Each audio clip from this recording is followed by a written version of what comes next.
The morning sun cast long shadows across Willow Creek Estates as I walked my German Shepherd Rex through our peaceful neighborhood. After 8 years on the force together, this was our routine on my days off. Rex wasn't just my partner. He was the best narcotics and tracking dog in the county. Officer Martinez. The shrill voice pierced the quiet morning like nails on a chalkboard. I turned to see Linda Berkshire marching across her perfectly manicured lawn, her face already twisted into that familiar expression of righteous indignation. As HOA president, Linda had made it her personal mission to make my life miserable since I'd moved in 6 months ago.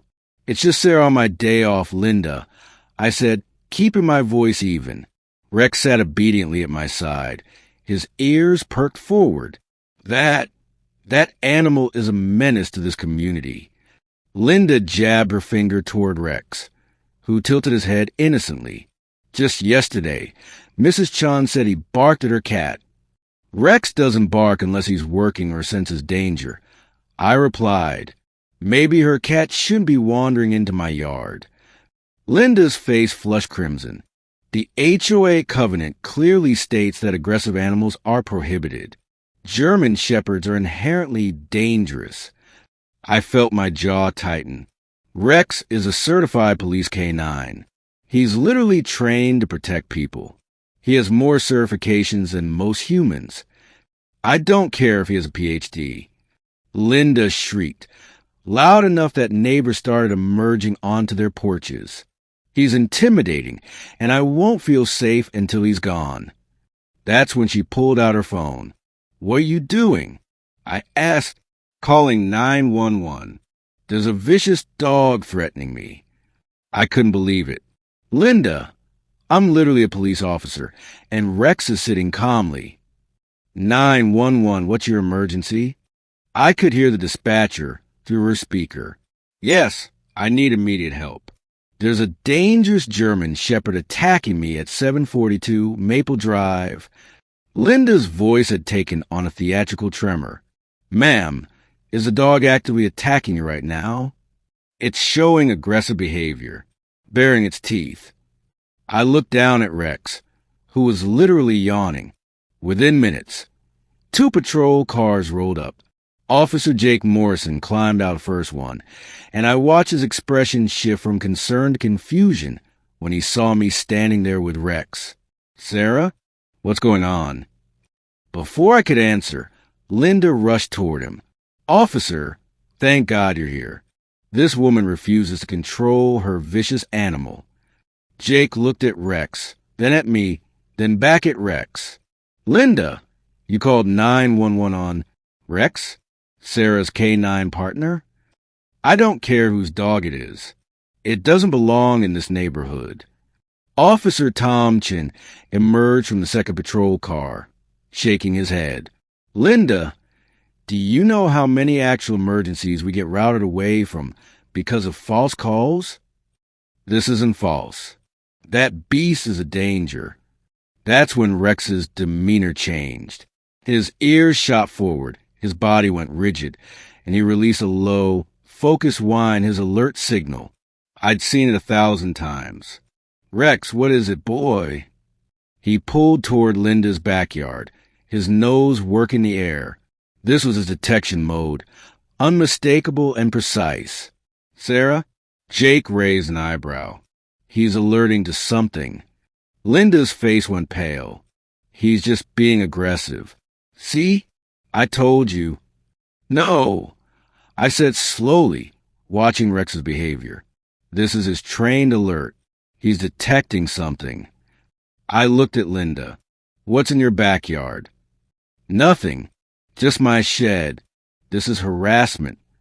"Ma'am, if Sarah's K9 is alerting, we need to investigate," Tom said. "You need a warrant."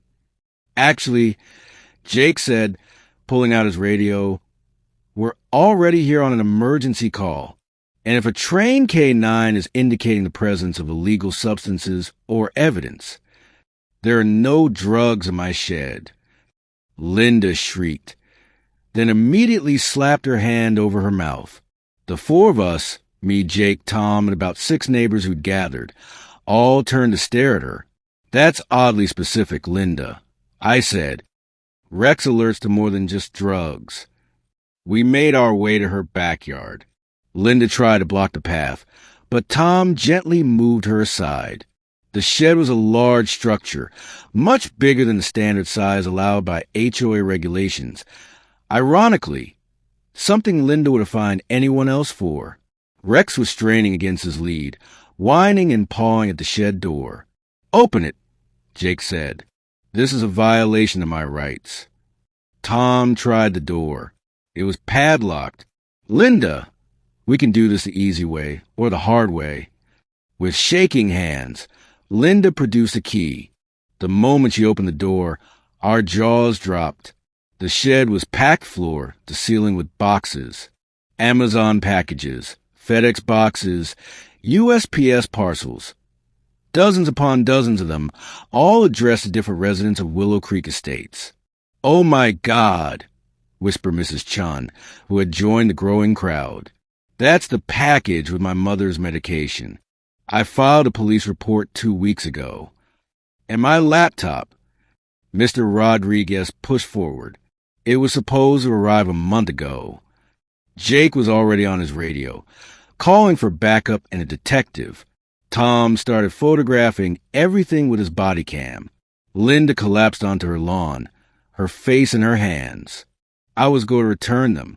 I just wanted to see what people were ordering, to make sure it was appropriate for the neighborhood standards. "You've been stealing mail for months," I said, the realization hitting me. All those complaints about missing packages. "This is a federal crime, Linda," Tom said grimly. "Mail theft, possession of stolen property." As they read Linda her rights and placed her in handcuffs, she shot me a venomous look. "This is your fault. If you hadn't brought that dog here." "Actually," I said, kneeling down to scratch Rex behind his ears, "if you hadn't called 911 and brought officers to your house while Rex was alerting to stolen property, you might have gotten away with it longer." Rex's tail wagged as the neighbors crowded around, thanking him and me. Mrs. Chun even brought out treats for him. "Good boy, Rex," I whispered. "Very good boy." As they drove Linda away, Jake turned to me with a grin. "Best 911 call I've ever responded to.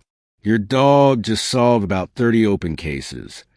That evening, the HOA held an emergency meeting and unanimously voted to remove Linda as president. They also passed a new rule, one that specifically exempted certified service and K9 dogs from any breed restrictions. Rex dozed on his bed beside me as I filled out the official report. He'd gone from neighborhood menace to neighborhood hero in one afternoon, all because someone couldn't resist trying to control everyone around her. Sometimes karma doesn't just catch up with you. It comes with 4 legs, a cold nose, and a badge.